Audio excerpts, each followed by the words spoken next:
So the nominations are out today, and then the committee over the next couple of months is going to play those games, right? And then we'll vote on them in the summer. And when is the award going to be announced? I think. It's at Gen Con this year. Yep, live at Gen Con. It's 7:00 on Thursday night on the big stage in the big room. So that should be really exciting. And I believe Tom said it today, every nominee has a seat available for them. So anybody who wants to show up, and obviously Gen Con is a big event, so it's a good place for publishers and designers and artists and graphic designers and everybody involved in the games. There's so many people now, you want to make sure you credit, but they'll have a spot there. I used to go to the Dice Tower live show at Gen Con every year. It's just, I haven't been in a while, but this is a great idea to put it in, because it was a lot of fun hearing Z sing, or Stephen Bonacore coming up with his, whatever zany skit he's going to have. But that being said, it started to kind of peter out, at least from me at the end, because it's kind of the same thing. The fact that they're going to do the Dice Tower Awards at that time, I think is brilliant.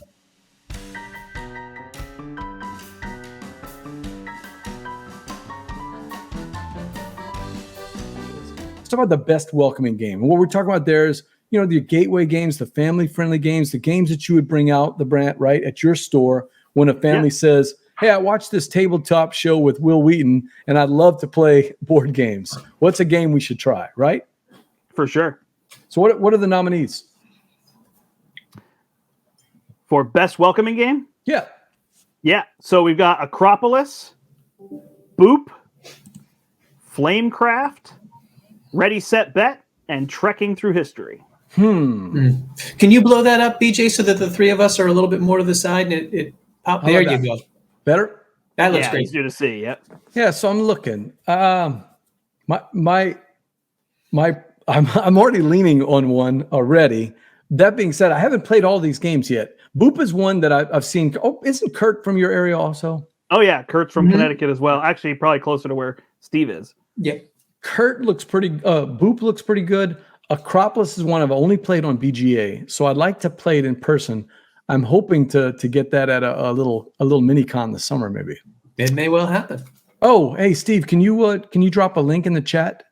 That private for the one awards? that I sent you? Yeah, if you don't mind. Yeah, sure. They have a brand new website. It's it's still a little hard to navigate. So, but I was able to find it. I love the new website, but it's still a little hard to navigate. But yeah. So I played all 5 of these games. I have not played Trekking Through History. So I've played the others except for Boop and Trekking. Well, those are both very good. I'm not even just saying it to say it. They're really good games. Boop is an awesome production. I actually, because Kurt's from the area, got to play Boop, before it was published and everything. Wayne says he's played Trekking. He loves all of the games over there by Charlie Bink and Underdog Games. So, and of course, Charlie Bink, Steve, you'll remember, we featured Charlie on that documentary when we had Jimmy and Charles on the show, talking about that awesome game masters. Is that what game designers? I think that was what it was called. I have to go back and look at it. It was following the passion development projects of those game designers. So Wayne, if you haven't seen it yet, go check out it's the Game Masters or Game Designers. It's on Amazon and it's a fantastic one. Oh, Patrick, come on. We want to hear what you have to say about some of these games. So he says Trekking Through History. So that's an interesting one. Let's go to Best Expansion. Best expansion. What do we got there, the Brandt? Can you see them? Yeah. So we got Dune Imperium Immortality, Dune Imperium Rise of Ix. So it's the first time ever that a game has been fighting against itself, but I guess that tells you, how well Dune Imperium's been doing. Star Wars Outer Rim, Unfinished Business, Viticulture World, which is the cooperative expansion for viticulture, and Wingspan Asia. Ooh. Oh, and Verla has played Flamecraft, and she says that's her vote. So that's an interesting one. And that's, again, for the best welcoming game. Best expansion. So I have not played the first 3. I've played Dune, but not any of the expansions. Viticulture World, I have played halfway through the campaign, actually.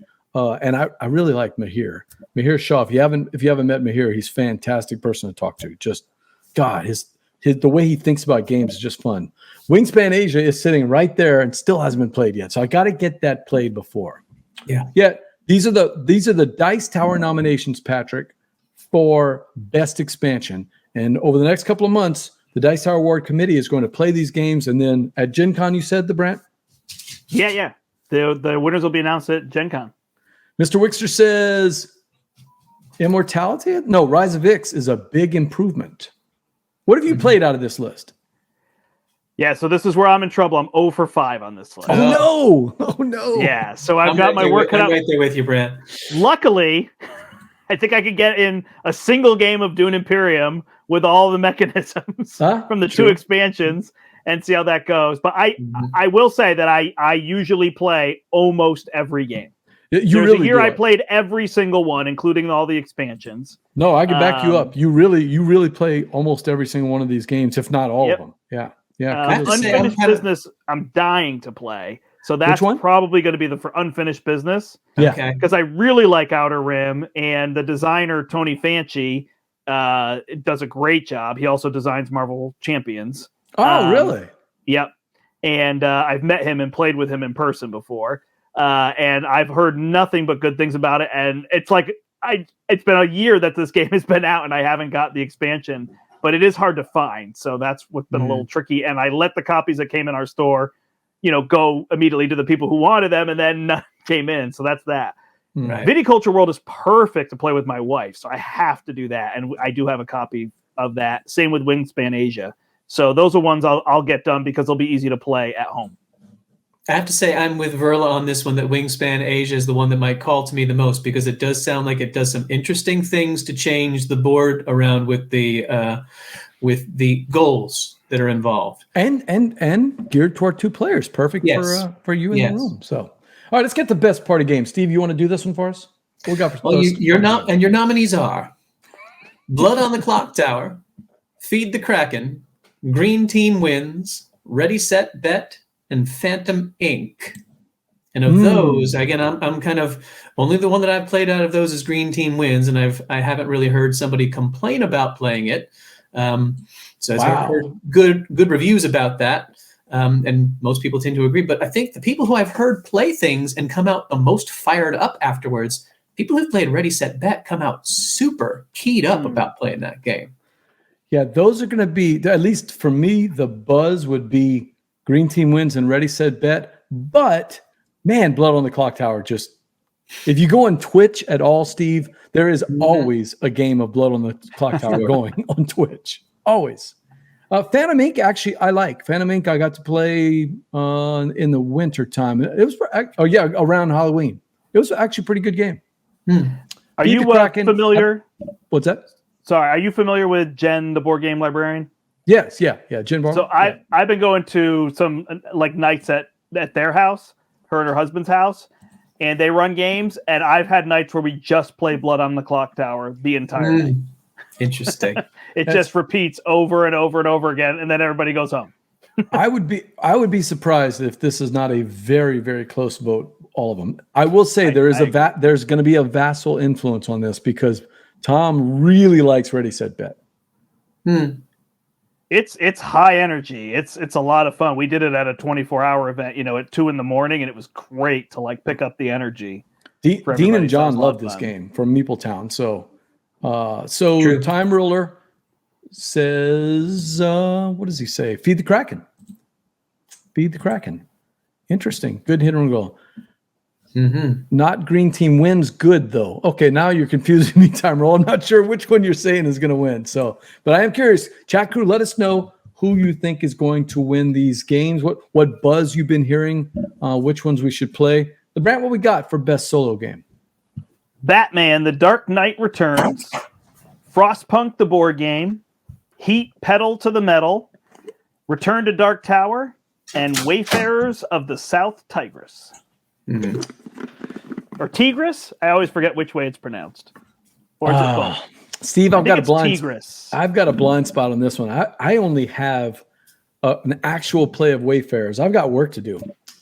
Return to Dark Tower I played only in prototype form.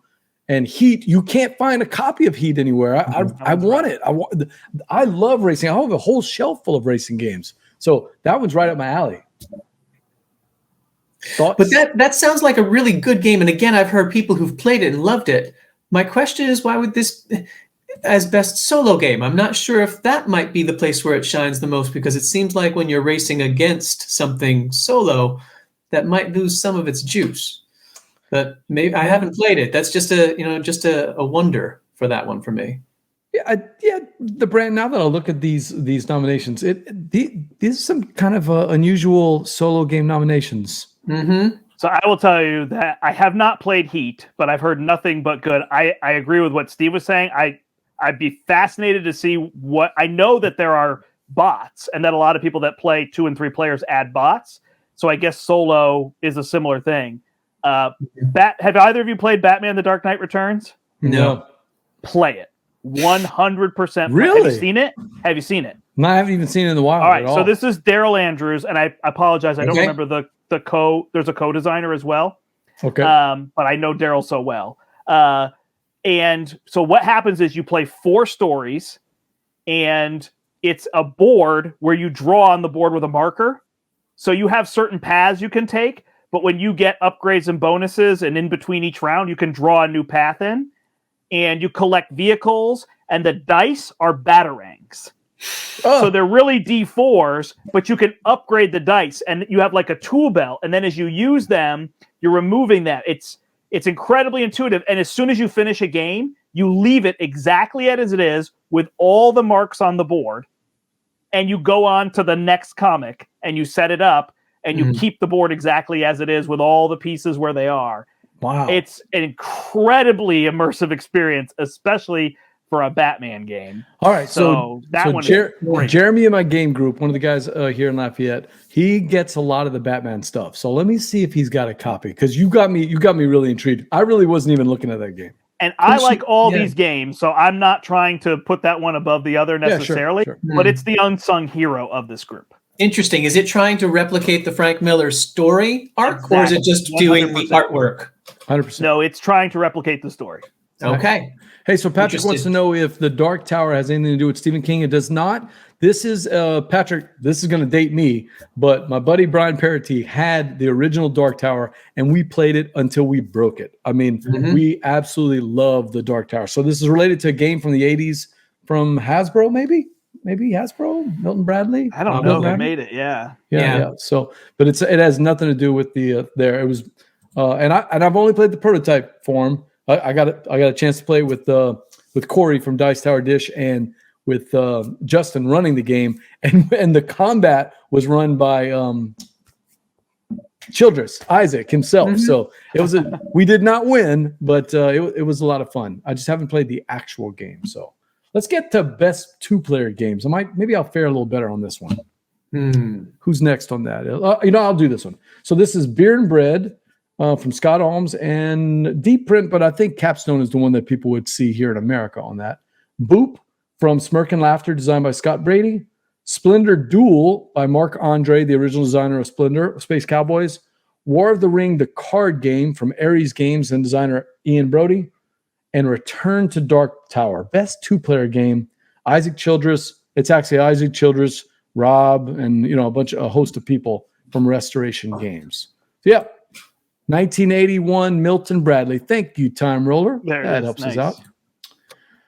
So I know Verlin and I got a chance to play, not together, but we did play a Splendor Duel over at BGG. Jack says Splendor Duel, good game. Any thoughts on this one? Steve, any of these jump out at you? I got to say, I was really interested in Beer and Bread when I started hearing about it. And then I heard some somewhat lukewarm reviews, which made me wonder, am I going to be in a rush to try and play it again? But what surprised me so much was that Splendor seemed to have exploded and then kind of gone away.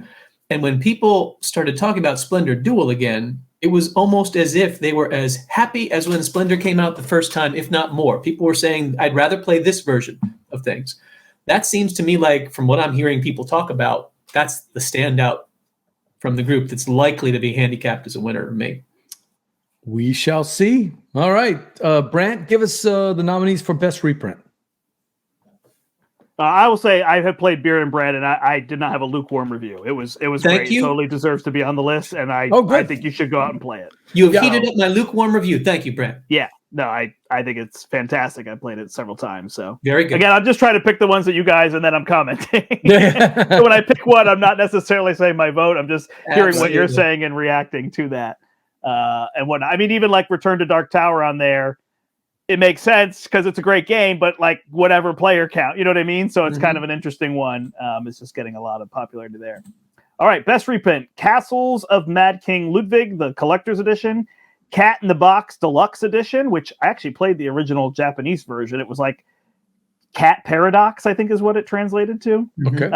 Get On Board, New York and London, which is a Sashi and Sashi game, right? Yeah. That's right. Libertalia, Winds of Galecrest, and Return to Dark Tower. Okay, I played all of these. Well, Return to Dark Tower, I've only played the prototype, but I played all of these. This is going to be a tough choice for me because I actually like all of these games. These are good. I think I have a sentimental favorite. Not ready to reveal yet because I want to play a couple more times. Libertalia, I've only played once or twice, so I'd like to play the new version a couple more times. I actually like the new art. Some people don't, but I do. Yeah. Man, Cat in the Box is such a great game, though. I think that's the one that pops out. And I also wonder, since Return to Dark Tower, the original Dark Tower, you remember this, BJ? We were thrilled by it. Not a good game. No, it wasn't. Not a good game. To call this a reprint of a bad game, it's a new game. I honestly don't know it. It's reprinting based on nostalgia, but it seems like that's a new game to me. I still think we played the Dark Tower only because we liked The Bazaar is Closed. Yes. The Bazaar is Closed.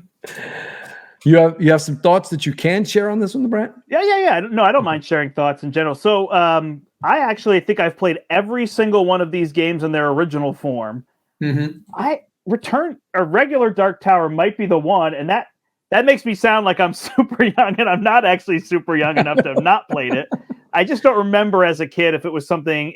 I have older siblings, so I don't remember it being around our house. So it would have been a friend or something. That's how we got into a lot of the You know why not a lot of people have played that game? It was, if I remember right, it was like $60, 1980s money. Like in today's money, it would have been a $300 or $400 or $500 game. So got it. Not everybody. Well, I was just lucky to have a guy because there was only one copy in like a tri-parish area.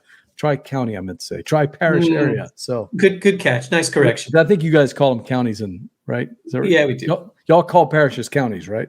Mm-hmm. I have no idea what a parish is.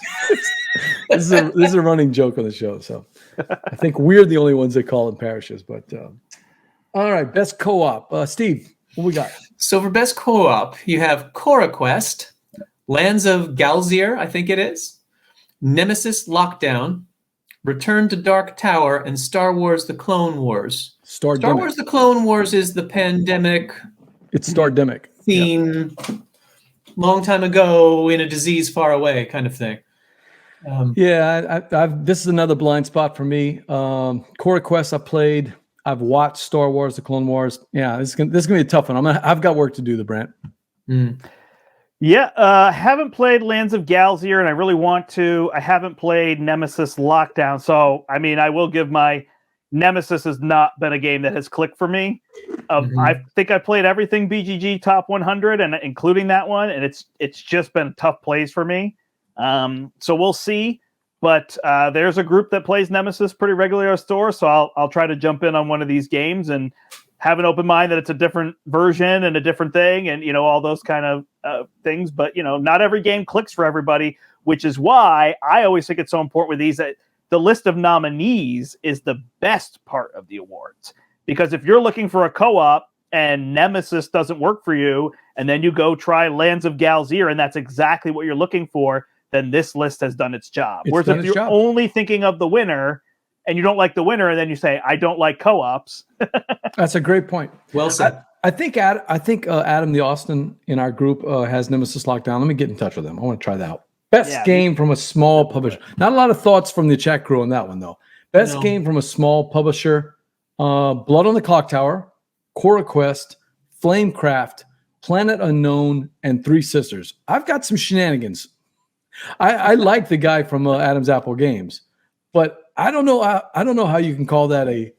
It's not new publisher. It's small publisher. I thought this category is the one where you have to only have like 2 or 3 games in your catalog, because he's got a bunch of games in his catalog. Gotcha. Yeah, I don't know the ins and outs of all that and how that came about. Maybe the way things were published was different. You know, maybe if they were print and play or something like that. I'd have to look into exactly what that was. I'm completely biased in the fact that I play tested Three Sisters, and having played Fleet the Dice game, same here. Actually, I played tested with Steve. Steve and I played tested together. We did. But a huge shout out to Dan and Cora. I mean, just that whole story. It's it's sentimental, yes, but also what they did is just incredible. The innovation, the creativity, the way they brought in all kids could be artists. All kids can be designers because they created a website where you can print your own character. It's inclusive in the characters, that they made. It's just been such an amazing project to watch. This is going to be a knife fight. Any one of these 5 could win. These are all 5 good choices. These are all great games I've played, and they're super fun. It's also tough when you start seeing multiple nominees. You wonder if it's going to be that Oscar thing, and there's going to be whichever gets the most nominations is going to carry the day here. Yeah. So you're starting to see some repeats with Flamecraft and Blood on the Clock Tower popping a couple times. I already know what I'm voting on this one. I won't say it yet. I already know who I'm voting for on this one. But I will tell you, I've played 4 of the 5 games, and this is very, very close. Very, very close here. So these are really all 4 good games. I wish the DJ Bell was here, because he loves Planet Unknown. So that's a good one. Best game from a new designer, the Brandt. Give it to us. Sure. Acropolis, Blood on the Clock Tower, Boop, Cora Quest, and Starship Captains. Do we have to pronounce Boop with the period, like Boop period, or is it just Boop? I just say Boop. Oh, there you go. Okay. There you go. Do you guys watch Schitt's Creek? Yes. I've never seen it. She always hits him on the nose. I think Steve could probably guess which one I'm going to vote for on this one. Oh yeah, but this is going to be a tough. I love Starship Captains. I'm not afraid to say it. Although Cora Quest is good. I mean, God, when you talk about a new designer, she's 10 years old or 8 years old. Yes, that's pretty new, right? It's true. So again, these are four good choices here. Blood on the Clock Tower is. I guess I'm gonna have to get that played because it's been nominated 12 times for 10 different categories. So I guess I'm gonna have to get it played. I do really think if people find a group and you're all in on it. My funny story, actually, when we played somewhat recently, Carl Van Ostrand, who designed Merchant's Cove. Yeah, sure. I was playing with him, and he's like, "I'm not sure if I'm good at these. I don't know if I can do the lying thing." I was like, "Don't worry about it. Sit next to me. I'll walk you through it." I ended up being the imp, the bad guy. And the first thing I did was a bold-faced lie. He still had fun. He still enjoyed it. All right, we only got a few left, so let's roll through these real quick. Best theming: Heat, Pedal to the Metal, My Father's Work, Nemesis Lockdown, Return to Dark Tower, and Wonderland's War. This is another pretty tough category because there's some really thematic games in this one. Agreed. I don't know. I've only played Wonderland's War, so I don't have a dog in this hunt yet. But My Father's Work, from everything people tell me, is a very thematic game. That's going to be a tough one. Yeah, that's going to be the hard one. I got to track that down. I got to find somebody local who backed it that I can try to get a play in and maybe just bring it to my house to either play solo or find one person. That's going to be the trickiest one. But yeah, Wonderland's War has been the part that I love about that game is it works great at every player count, including it's true. Mm-hmm. It is my favorite of the Skylab / Druid City games. And I told James that. I said, James, this is your best game. He's very proud of it. So My Father's Work and Abomination, you can own both of those games, in my opinion. Yeah. Two totally different games, Patrick. One's going to be like a worker placement game, although actually they're both kind of worker placement. But one of them is really, really heavy on story and app integration. And Abomination is more just your traditional type of a Euro, right? So, hey, there he is. It's Mick and Starla from Our Family Plays Games. What's up? Hey, Mick. And congrats on getting the BGG thing. I don't know if you saw, they're on the BGG webpage. So that's awesome. I actually watched the whole video. It was really good. It was really well done. Got to meet them at a PAX Unplugged. Yep. Evan says Wonderland's War. Time Roller says My Father's Work. Oh, it's just Mick. Okay. Well, I'm sure you'll see Starla. You can tell her hi for us.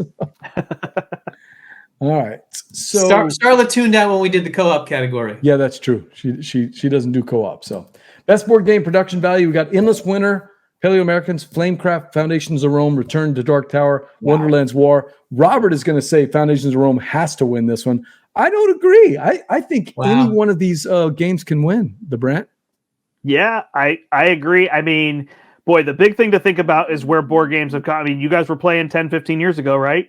Yeah. Mm-hmm. And look at what we're now nominating for best board game production. It's like night and day from 15 years ago. It was like great artwork and some nice wooden pieces. That's it. Yes. You remember those arguments in the Facebook group about what is production? Is it artwork? Is it wooden pieces or not? God. Now it's like, no, we mean $300 games. Yes. They're things you could just hang on your wall. You don't even need to play with them anymore. These are amazing. Best artwork, Steve, you want to give it to us? You've got Endless Winter, Paleo Americans, Flamecraft, Merchants of the Dark Road, Trekking Through History, and Wonderland's War again. This is a tough one. Actually, I know all these games, and I've seen them in person, except for Trekking Through History. So it's a tough one. I think that the Meat Show does get a lot of credit for his artwork, but sometimes I don't actually like the artwork in this one, but not an Endless Winter. I think the Meat Show knocked it out the park. Yeah, it's amazing. It's some of his best work. But man, Merchants of the Dark Road is gorgeous. Flamecraft wouldn't be Flamecraft except for the artwork. Yes. Right? Yeah, it gets the awe factor. It's so cute, right? The cute dragons and everything. And Wonderland's War. Trekking Through History has amazing artwork. If you look, so I need to look at that one because that's my blind spot. The Brandt. It's the one where you'll think of the game kind of as light and it's just a bunch of cards, but you look at the artwork; it is incredibly in depth and showing those scenes. Like it's very well done for a game of its kind of ilk and size and everything. And Wonderland's War. Fantastic.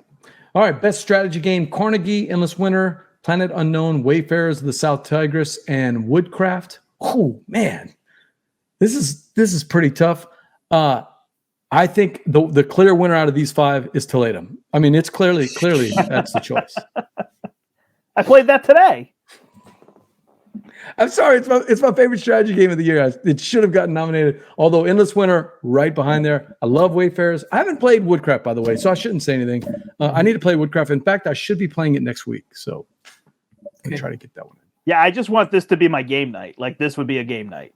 Boy, no kidding, huh? Okay, game day. We'll go game day. How's that? This would be great. This would be I mean, that would be so much fun. There wouldn't be a stinker in that bunch. You know what, Time Roller? I just might do that. You're gonna have to throw my vote out, the Brandt. When did Toledo release? Because it came out in Essen. I was working the board and dice booth at Gen Con, and we were showing it off only to content creators. It came out in Essen, but I don't think it caught. It caught the very end of the year here, and it might have even been January when it came out. So that might have been part of the trickiness for it. I bought mine right after BGG, I think. So you might be right, though. You might be right. That might be the issue. Where did I buy it? I bought it at BGG in November from CGE themselves. I bought it from them. Yeah.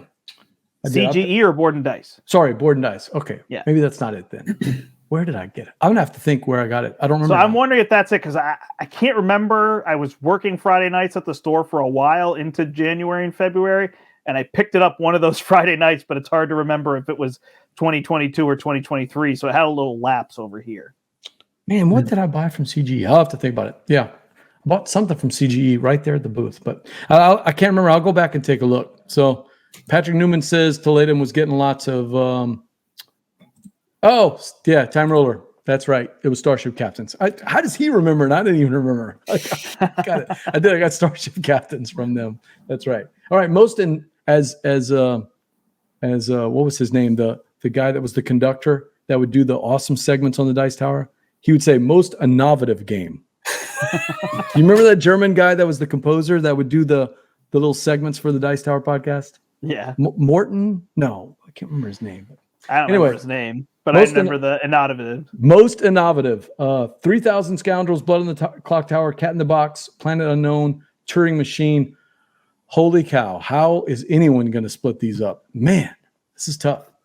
Mm. And they're all innovative in such a different way, right? Interesting. Like 3,000 Scoundrels is innovative in like a thematic way. Blood on the Clock Tower in like a changing that style of game and making it like welcoming. Cat in the Box, a trick taker. Planet Unknown is a lazy Susan. And then Turing Machine is like, oh my gosh, just what went into making punch cards for a game, right? Like talk about bringing us back. Steve, this is a tough one. That's all right, now easy. we get to the big one though, the Brandt game of the year. You want to give them to us? You got lots. Blood on the Clock Tower, Endless Winter, Paleo Americans, Flamecraft, Foundations of Rome, Heat, Pedal to the Metal, Planet Unknown, Ready, Set, Bet, Return to Dark Tower, Wayfarers of the South, Tigris, and Wonderland's War. Man, I've played all but 3. Wow. And Return to Dark Tower, I actually did play. It was, so I played all but 2.5. This is the best I've ever done this early. Usually I'm scrambling over the next couple of months. So, yeah, Heat's my only one I haven't played. Any other thoughts? I think this is a tough race. I still think, looking at this list, I still think it's going to be Toledo. I think Toledo's going to win. Yeah, no, I mean, Ready, Set, Bet has that, like, if I was telling people, like, looking at Game of the Year, which one should I try first? That's kind of the one because of the ease to get in. Although Planet Unknown is people pick up on that game surprisingly fast. There's just something simple to it and the speed of it. I imagine Heat would be there for a theme.